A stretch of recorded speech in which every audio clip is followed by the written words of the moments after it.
वो उनको दिक्कत है जिन्होंने टैक्स चोरी कर रहे हो, उनको प्रॉब्लम है। अगर जो ईमानदारी से कमा रहा है उसको कोई प्रॉब्लम नहीं है। कि रिश्ता का हनन नहीं करना चाहिए। प्राइवेसी हर चीज़ किसी की अपनी अपनी है। और आपने अपनी इनकम टैक्स की रिटर्न बिल्कुल साफ और सुथरी ठीक भर रखी हैं, तो कोई भी nothing nobody in this world can challenge you. मतलब सरकार का कोई फैसला गलत नहीं होता, लेकिन जो बीच में सरकारी आदमी है ना, ये मिसयूज़ करते हैं उसका। जो सरकार निकालेगी तो उन्हीं को निकालेगी जिनको ट्रैक करेगी पहले कि ये बंदा ऐसे करता है।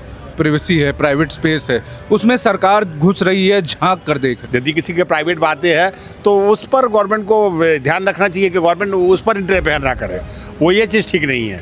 मान लो कोई प्रॉपर्टी 1 करोड़ की है गवर्नमेंट रेट में, लोग उसको 10 करोड़ में खरीद लेते हैं, पेपर में दिखाते हैं 1 करोड़, और ब्लैक मनी 9 करोड़ कहाँ से आ रहा है? वो हवाला से आता है। यदि आप अपने अकाउंट से पैसा निकाल के दे रहे हैं तो पता तो चल जाए ना कि आप अपना पैसा क्यों निकाला हुआ है।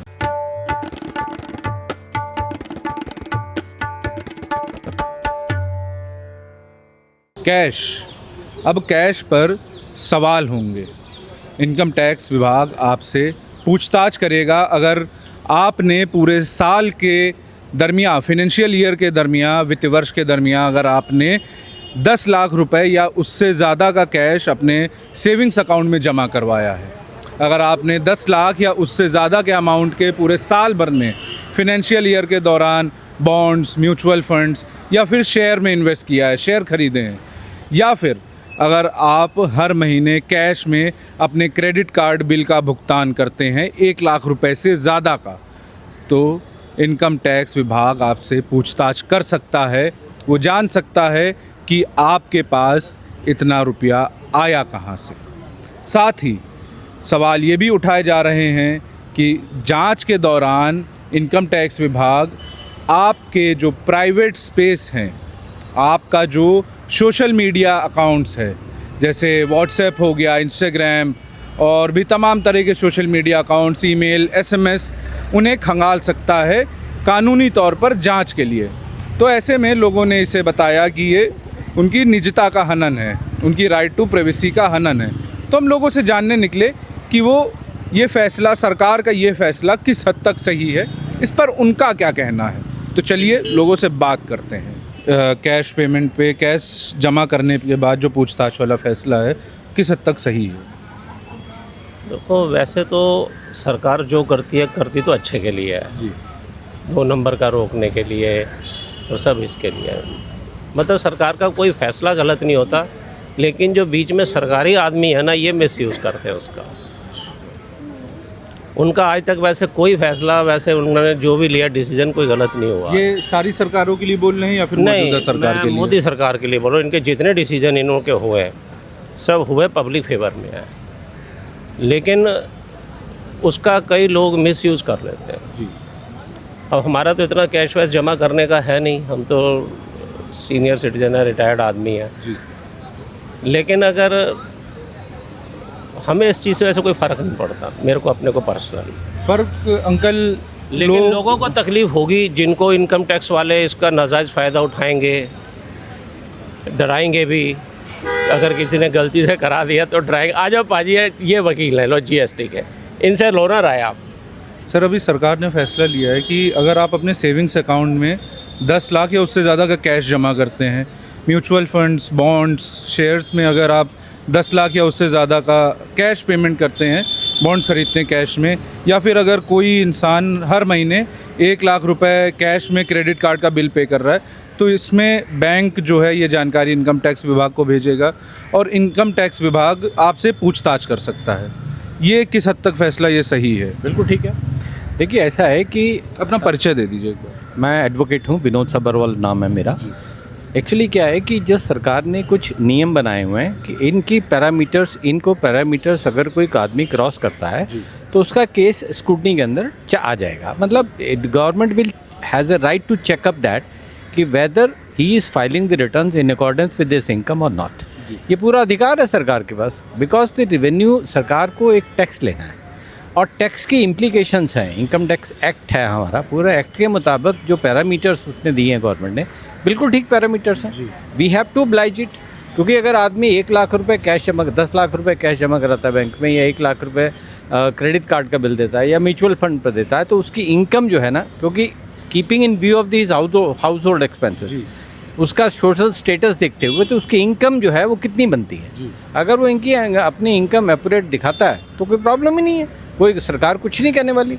अगर वो इनकम अपनी कंसील करता है तो सरकार के पास राइट है उसको चेक करने का। अच्छा अंकल, अब इस पे एक सवाल ये है कि जो जांच होगी इनकम टैक्स, उसमें आपका व्हाट्सएप चैट्स, आपके एसएमएस, आपके ईमेल्स भी चेक कर सकते हैं, खंगाल सकते हैं, उनको कानूनी तौर पर यह अधिकार मिल चुका है। नहीं देखिए साहब, राइट टू प्राइवेसी एक्ट है, आपके पर्सनल कोई भी किसी भी हालत में कोई खंगाले नहीं जा सकते। आपके पास कॉन्फिडेंशियलिटी का राइट है, आपके पास अधिकार है, कॉन्स्टिट्यूशन ने आपकी प्राइवेसी को कंटेन रखा है जी। आपको अगर आप सपोज़ कोई ट्रांजैक्शन, गवर्नमेंट के पास कोई इन्फॉर्मेशन है कि आपने फला आदमी के साथ कोई ट्रांजैक्शन किया है तो आपसे पूछेगा जी। तो वो उसके पास उसकी चैट होगी तो वो आपकी चैट वेरिफिकेशन कर सकता है। अच्छा। लेकिन आपके जो कॉन्फिडेंशियलिटी को उसको मेंटेन करना जी। पड़ेगा। और आपने अपनी इनकम टैक्स की रिटर्नें बिल्कुल साफ और सुथरी ठीक भर रखी हैं तो कोई भी nothing, nobody in this world can challenge you. आप अगर उसके पास कोई डाउट है, देखिए अगर आपको सपोज मेरे से कोई सवाल पूछना है जी। तो मेरा ये एक कॉन्स्टिट्यूशनल लायबिलिटी है कि मैं आपको जवाब दूं कि हाँ साहब ये चीज़ नहीं है जी। आपको उसको सेटिस्फाई तो करना पड़ेगा, because government of India is appointed in as a revenue officer. उसका काम है रेवेन्यू कलेक्ट करना, उसको ये देखना कि कंसीलमेंट है कि नहीं है।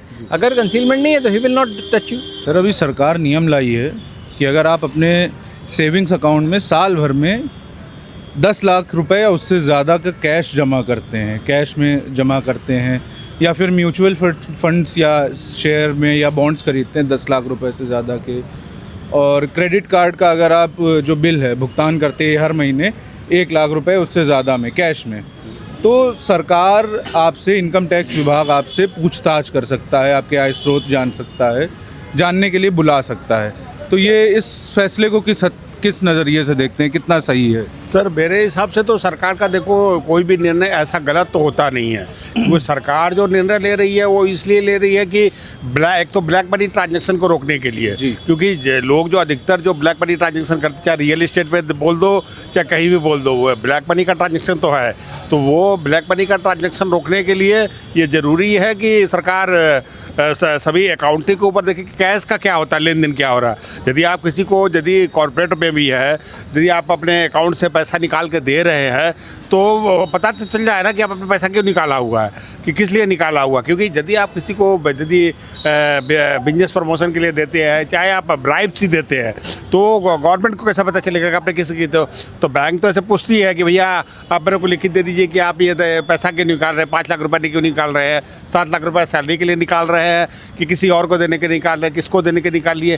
तो मनी के लिए कॉस्ट तो होना चाहिए कि भैया मनी जो है किस कारण के लिए निकाला जा रहा है, ये चीज़ होना चाहिए। जमा हो रहा है तो वो इनकी निगरानी होना चाहिए। तो क्योंकि गवर्नमेंट यदि स्ट्रिक्ट नहीं होगी तब ब्लैक मनी को ट्रांजैक्शन को रोकना बड़ा मुश्किल होगा।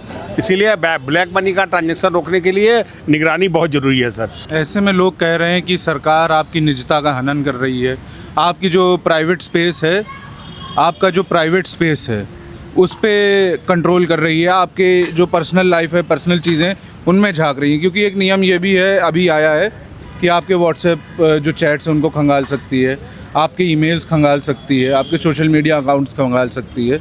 ये किस हद तक सही है? सर देखो कि पता क्या है कि यदि कोई पर्सनल चीज़ है, गवर्नमेंट नहीं आपके बेडरूम में तो ताक झाँक करती है तो वो निजता का हनन है। लेकिन यदि हमारा कोई मेल है जिसमें कि क्या कि आतंकवाद का जैसे कि घटना होता है, तो ये लोग सारा कुछ चैटिंग करते हैं व्हाट्सएप के थ्रू, चाहे कोई और सोशल मीडिया या कोई ऐप के थ्रू करते हैं, तो वो सब तो चेक कर सकते हैं। लेकिन मान लीजिए कोई प्यार की बातें लिखता है तो तब आप निजता का हनन का कह सकते हैं कि भैया ये तो निजता का हनन है। तो ये चीज़ है कि गवर्नमेंट को मतलब कि किसी की निजता को ख्याल रख के करना चाहिए। यदि कोई ऐसी इलीगल काम कर रहा है तो उसका चैटिंग का गवर्नमेंट को जरूर उस पर निगरानी रखनी चाहिए, लेकिन निजता का हनन नहीं करना चाहिए। यदि किसी के प्राइवेट बातें हैं तो उस पर गवर्नमेंट को ध्यान रखना चाहिए कि गवर्नमेंट उस पर इंटरफेयर ना करे। वो ये चीज़ ठीक नहीं है, चाहे कोई भी गवर्नमेंट करे, इसका तो सही समर्थन नहीं किया जा सकता।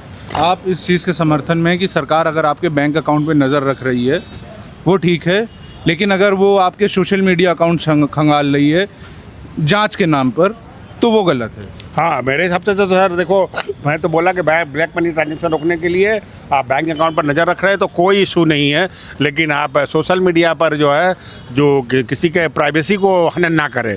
हाँ, यदि कोई ऐसी बातें कर रहा है जो देश के विरुद्ध में हो, चाहे देशद्रोह के श्रेणी में आता हो, तो उस का चैटिंग वगैरह जो भी करना हो सोशल मीडिया में वो चेक कर सकते हैं। वो गवर्नमेंट करती भी है, तो गवर्नमेंट को उसका इसके लिए पावर, लेकिन किसी की निजता का हनन नहीं करना चाहिए। प्राइवेसी हर चीज़ किसी की अपनी अपनी है। पैसा होगा जब तो डालेंगे सर बैंक में, पैसा ही नहीं तो कहाँ डालेंगे सर। एक चीज़ लगाइए, हम रिटायरमेंट आदमी, पेंशन कमाने वाले बंदे हैं, 3 साढ़े 3 पेंशन मिलती है, तो लगाइए 10 लाख कहाँ डालेंगे बताइए सर। अपना खर्चा ही चला सकते हो, इससे ज़्यादा कुछ नहीं कर सकते।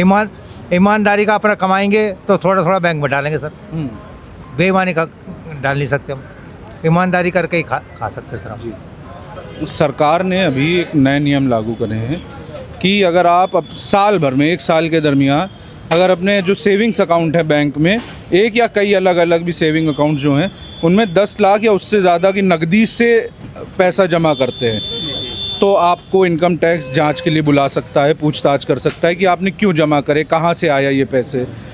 दूसरा, अगर आप म्यूचुअल फंड, शेयर या बॉन्ड्स, किसी भी तरह के बॉन्ड्स खरीदते हैं, उसमें इन्वेस्ट करते हैं और उसकी जो लिमिट है 10 लाख रुपए या उससे ज़्यादा और कैश में खरीदते हैं, तो भी सरकार आपसे पूछताछ कर सकती है, आय का स्रोत जान सकती है। तो सरकार के इस फैसले को आप किस तरह से देख रहे हैं, कितना सही है, किस हद तक सही है? सर, जो सरकार ये कर रही है बहुत अच्छा कर रही है। अच्छा, ये आजकल के अभी तो कुछ ब्लैक मनी कुछ कम हुआ है, नहीं तो पहले तो बहुत ज़्यादा था। मान लो कोई प्रॉपर्टी 1 करोड़ की है गवर्नमेंट रेट में, लोग उसको 10 करोड़ में खरीद लेते हैं, पेपर में दिखाते हैं 1 करोड़, और ब्लैक मनी 9 करोड़ कहाँ से आ रहा है? वो हवाला से आता है। उसी पैसा को, उसी को रोकने के लिए तो गवर्नमेंट ये काम कर रही है। वो तो करना चाहिए, वो तो बहुत ज़रूरी है। वो तो अगर मुझे डर होगा कि मेरे पास ब्लैक मनी है तो मैं डरूंगा। जब मुझे पता है कि मुझे इतनी पेंशन मिलती, इतना कमाता हूँ, अगर मैं 10 लाख लाया हूँ, कितने दिन में जमा किए होंगे, सरकार पर सबकी नज़र है। तो अगर वो सबको करेगी ना, तभी तो पता चलेगा कि कौन ब्लैक मनी ज़्यादा इस्तेमाल कर रहा है। अब मेरी इनकम साल की 10 लाख है और मैं 1 करोड़ ले आया, तो कहाँ से लाया? मेरी सोर्स ऑफ इनकम तो है नहीं कोई। मान लो मैं पेंशन करता हूँ, नौकरी करता हूँ या कोई बिजनेस करता हूँ, वाइफ करती है, उसको सबको लगा के 1 करोड़ हो गया। अगर मैं 10 करोड़ ट्रांजैक्शन कर रहा हूँ तो कुछ न कुछ तो गड़बड़ है, तभी तो कर रहा हूँ। ये तो बहुत अच्छा कर रहा है और होना चाहिए। लोग कह रहे हैं कि ये निजता का हनन है, मतलब मेरी जो प्राइवेसी है, प्राइवेट स्पेस है, उसमें सरकार घुस रही है, झांक कर देख रही है। सर, अभी मान लो कि मेरी वाइफ है, मान लो मैं अब वो कहीं पर मैं उससे चैट कर रहा हूँ और मैं उससे कोई लेन देन कर रहा हूँ, या मान लो मेरा कोई रिलेशन है जिससे, उसमें अगर उस टाइप की कोई वो निकालता है तब वो गलत है। लेकिन वो क्यों निकालेगी? सरकार नहीं निकालेगी कभी। ऐसा कोई होगा, उसी चीज़ को निकाला जाएगा जिसमें गलत है। पर्सनल टर्म्स में तो कोई, सर मेरा तो हिसाब से विचार ये कोई नहीं निकालेगा। जो सरकार निकालेगी तो उन्हीं को निकालेगी जिनको ट्रैक करेगी पहले कि ये बंदा ऐसे करता है। तो हमने तमाम लोगों से बात करी, जाना कि सरकार के इस फैसले पर, ये कैश वाला जो फैसला आया है कि 10 लाख रुपए से ज़्यादा अगर वो साल भर में अपने सेविंग्स अकाउंट में जमा करते हैं, या फिर 10 लाख रुपए से ज़्यादा कैश में वो म्यूचुअल फंड, शेयर या बॉन्ड्स खरीदते हैं, या फिर वो क्रेडिट कार्ड का भुगतान हर महीने 1 लाख रुपए से ज़्यादा का जो बिल है उसका भुगतान कैश में करते हैं, तो उन्हें पूछताछ के लिए बुलाया जा सकता है। लोगों ने अपने मत रखे, सबने बताया कि क्या सही है, क्या गलत है। हालांकि इस पे एक सवाल ये भी था कि जो सोशल मीडिया अकाउंट्स हैं, जो व्हाट्सएप चैट्स हैं, जो ईमेल्स हैं, जो एसएमएस हैं, उन्हें भी इनकम टैक्स जांच के लिए खंगाल सकता है, उनकी भी जांच कर सकता है, उन्हें कानूनन अधिकार है ये। तो इस पर लोगों ने बताया कि वो इस पर क्या सोचते हैं। आपका इस पर क्या कहना है, हमें कमेंट बॉक्स में ज़रूर बताएं। देखते रहिए द रेड माइक। मेरा नाम है आर्यन मिश्रा, कैमरे के पीछे हैं मेरे साथी शयान।